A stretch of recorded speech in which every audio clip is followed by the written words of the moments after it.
uma boa noite a todos os irmãos. Aqueles que puderem, convidar os irmãos para se colocarem de joelhos para falarmos com o nosso Deus.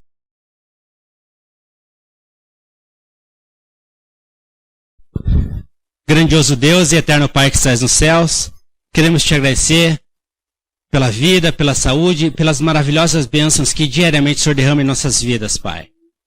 Obrigado, Pai, por essa semana que se passou, por este sábado maravilhoso que estivemos na Tua presença e por este domingo, Pai, o primeiro dia da semana, que o Senhor nos concedeu saúde, com paz e pudemos estar aqui, agora, neste momento, vir aqui na Tua casa para Te adorar.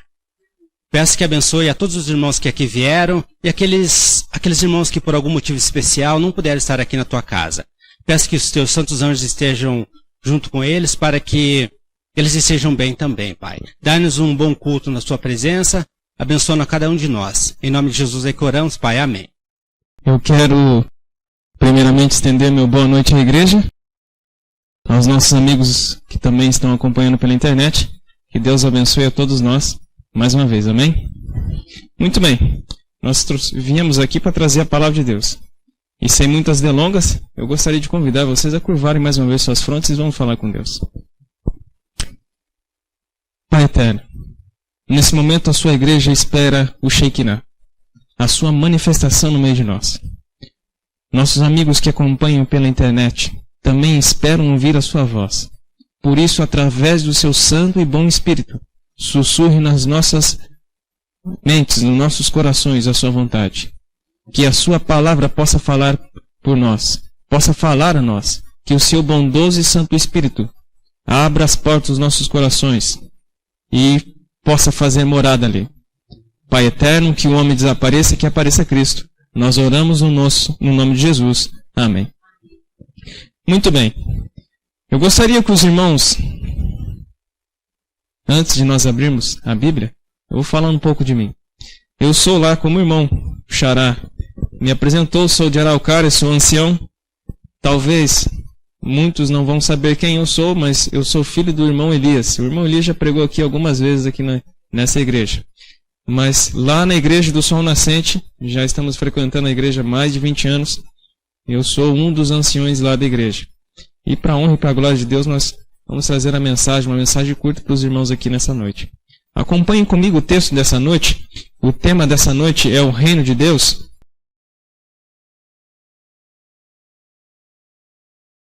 Eu gostaria que os irmãos acompanhassem no tema, o texto de São Mateus, capítulo 13. E nós vamos entender um pouco sobre o reino de Deus nessa noite.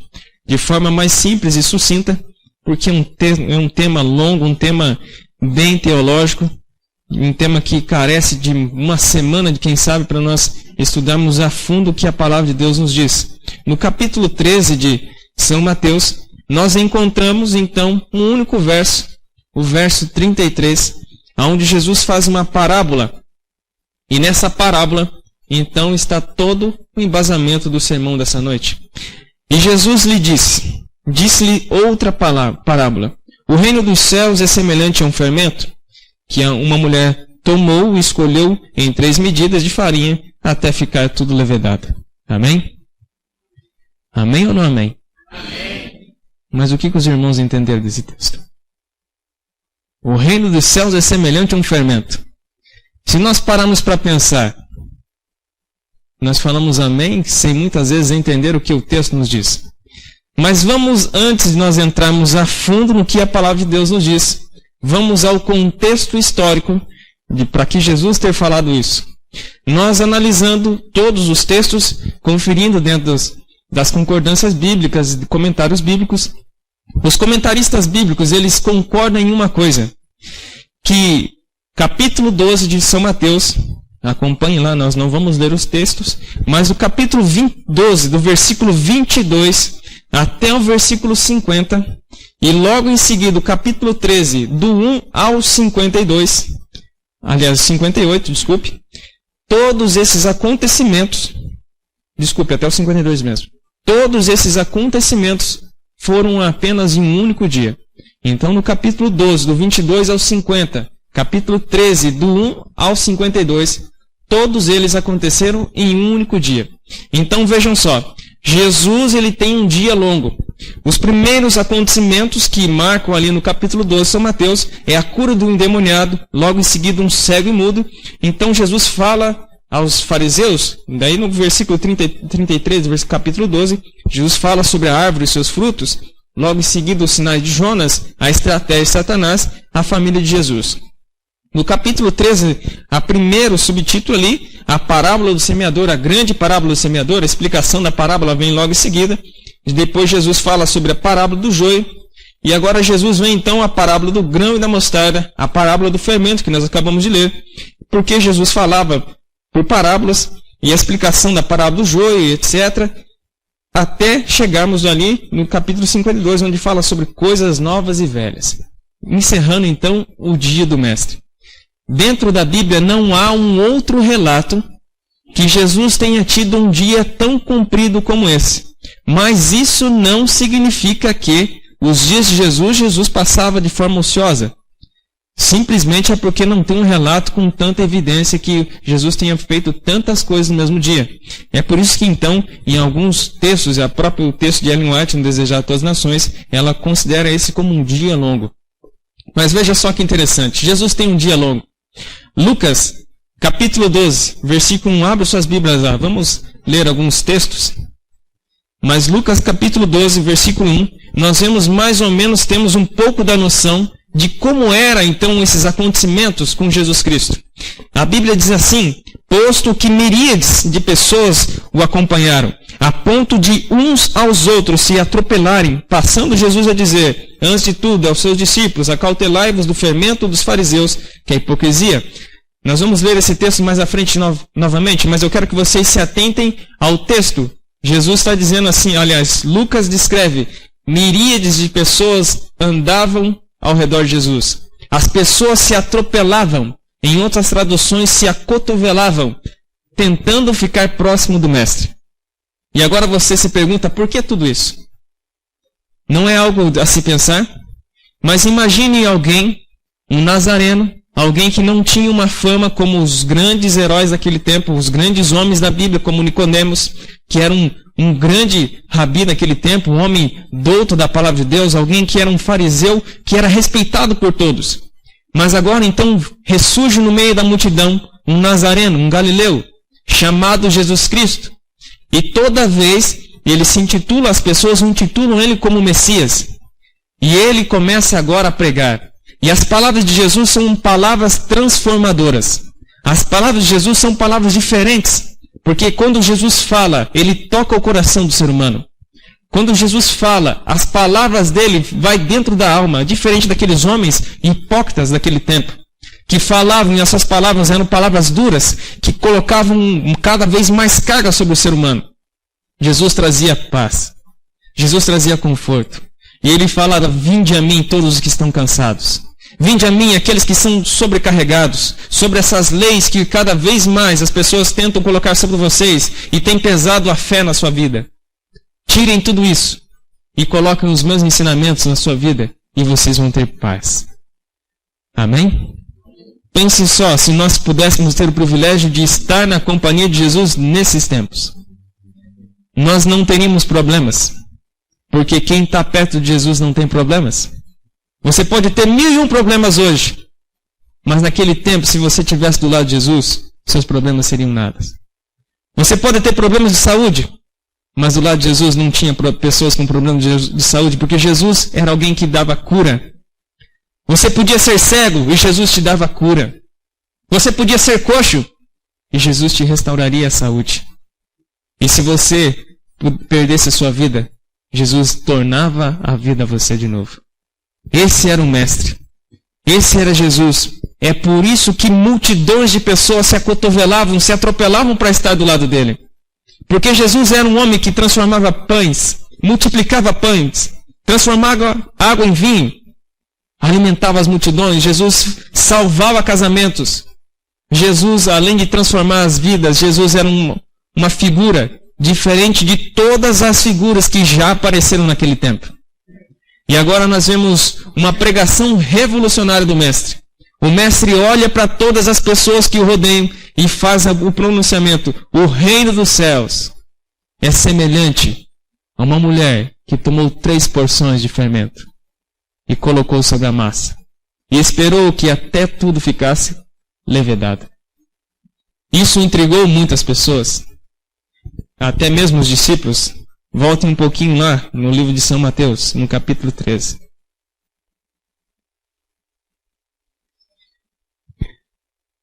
São Mateus, capítulo 13.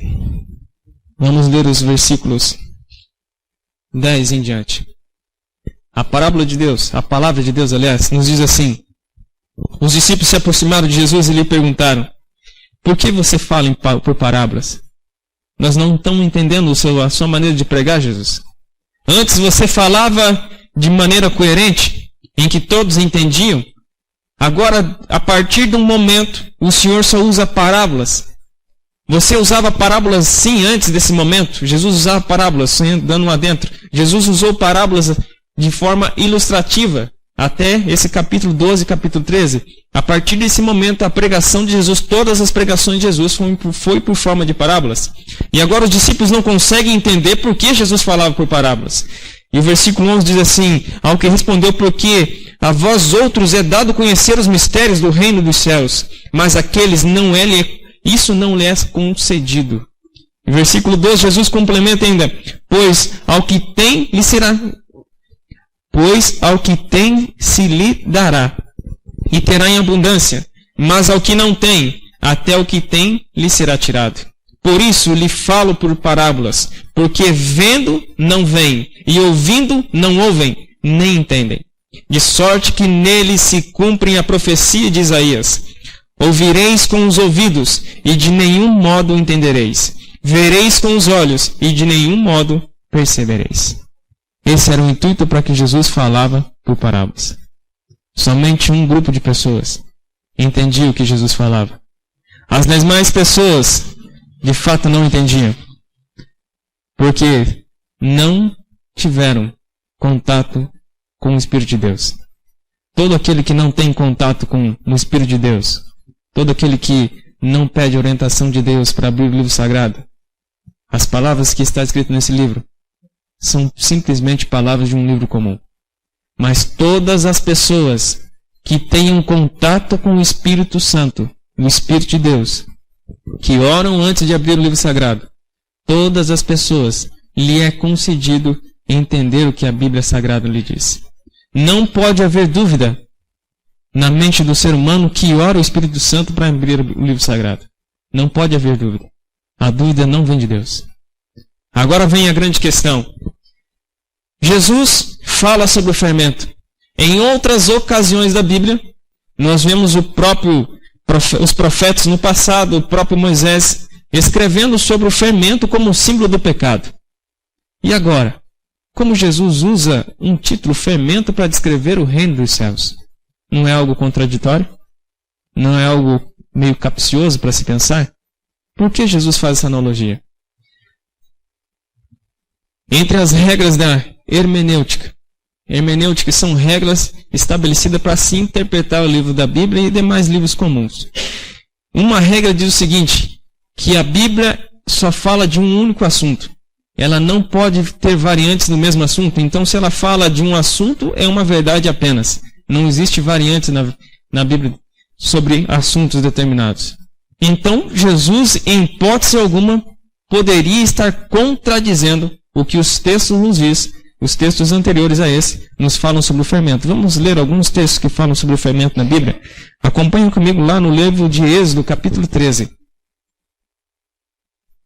13, versículo 3.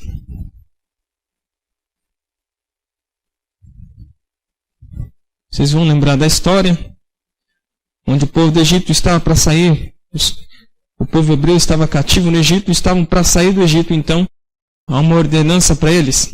Capítulo 13, versículo 3.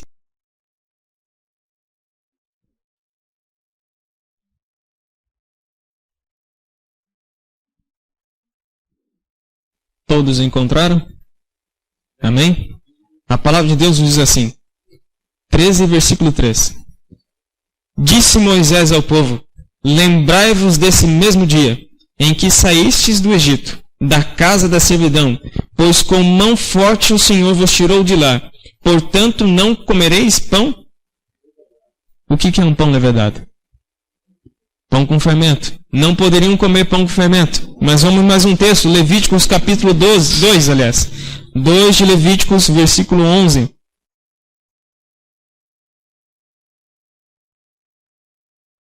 E esse texto que nós lemos ali de Êxodo foi então a primeira cerimônia de Santa Ceia.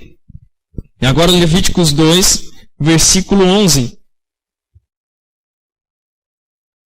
A palavra de Deus nos diz assim: nenhuma oferta de manjares que fizeres ao Senhor se fará com o quê? Com fermento. Porque de nenhum fermento de mel nenhum queimarás por oferta ao Senhor. O Senhor falou: vocês podem trazer oferta de manjares para mim, e eu vou aceitar, mas não tragam nada com fermento. Porque o fermento era símbolo do pecado. Vamos a mais um texto. Profeta Amós. Amós capítulo 4.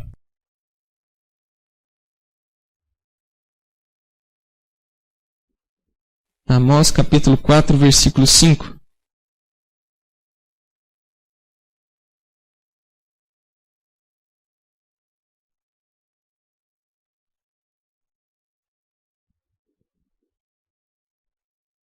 O povo de Deus, o Israel, estava cometendo atrocidades a Deus.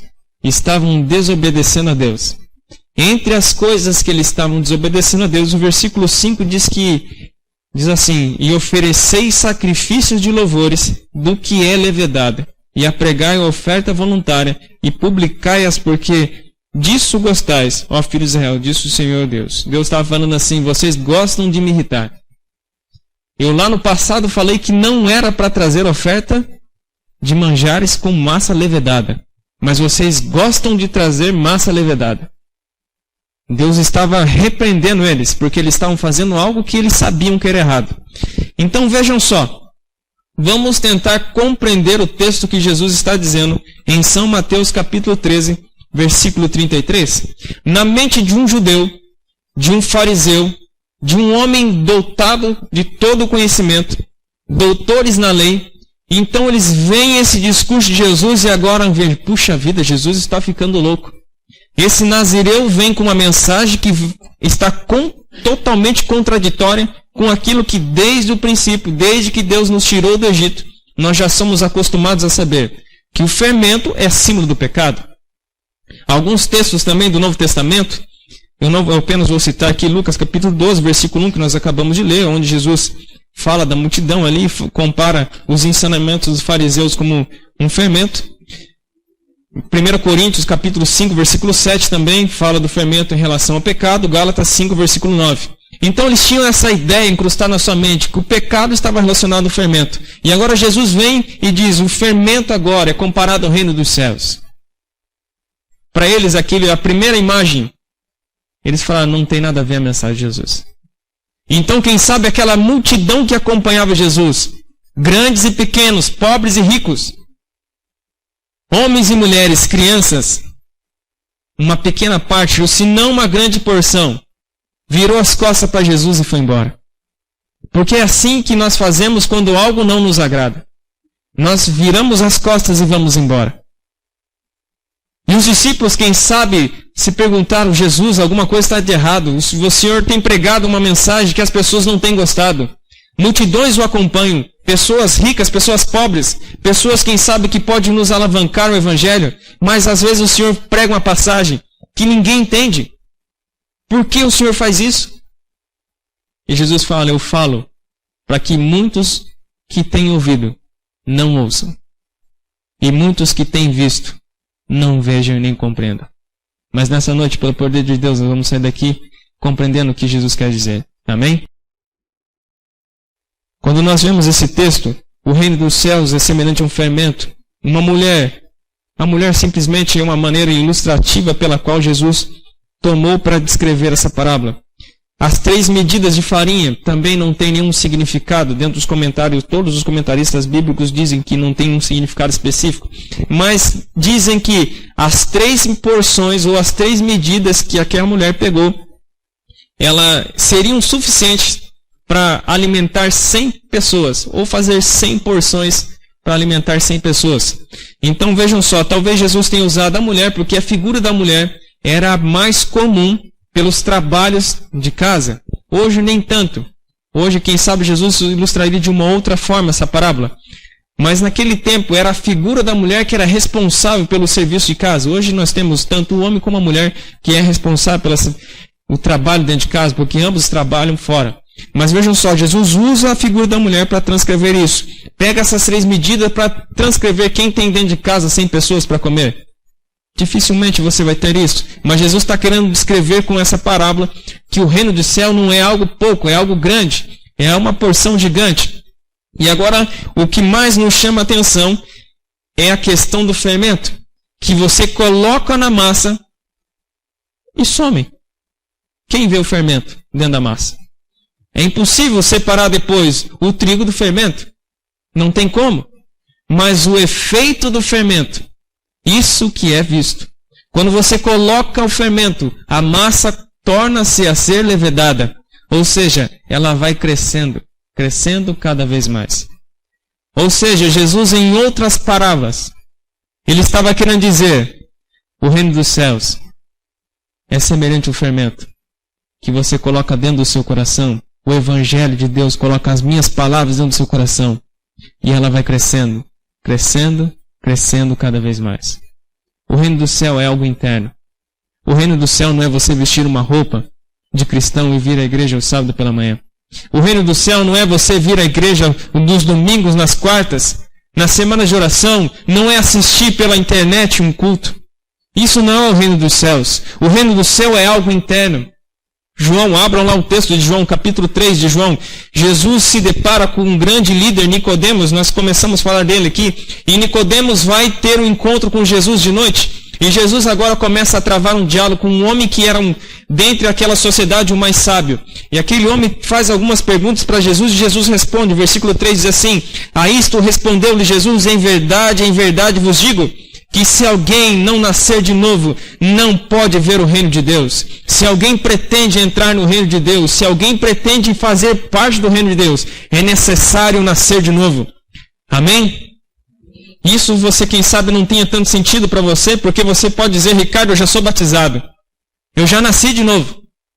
Foi a mesma coisa que Nicodemos falou para Jesus. E ainda tentou tirar sarro de Jesus. Como pode um homem velho voltar ao ventre da sua mãe? E agora Jesus, mais categoricamente, no versículo 5, responde ele de novo. Em verdade te digo, Nicodemos, que se não nascer da água e do Espírito, não pode entrar no reino dos céus, no reino de Deus. Quem não nascer da água e não nascer do Espírito, não pode entrar no reino de Deus. Você quer entrar no reino de Deus? Quantos querem entrar no reino de Deus? Quantos nessa manhã pediram para nascer pelo Espírito Santo? E agora eu pergunto de novo. Vocês querem realmente entrar no reino de Deus? Vocês querem de fato, isso é verdade no coração de vocês? Porque Jesus disse, quem não nascer da água e do Espírito, não pode entrar no reino de Deus. Começa assim. O fermento entra no nosso coração através do batismo diário do Espírito Santo. Quando você ora a Deus e pede para que o Espírito Santo tome conta do seu ser, é assim que começa o nascer. É assim. Outro texto, vamos para um texto, Romanos capítulo 14, versículo 17. Nós vamos encerrar com esse texto. Romanos 14, versículo 17.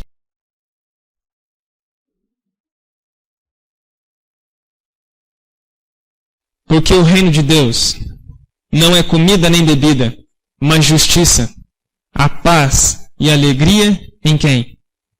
No Espírito Santo. Quer receber o fermento no seu coração nessa noite?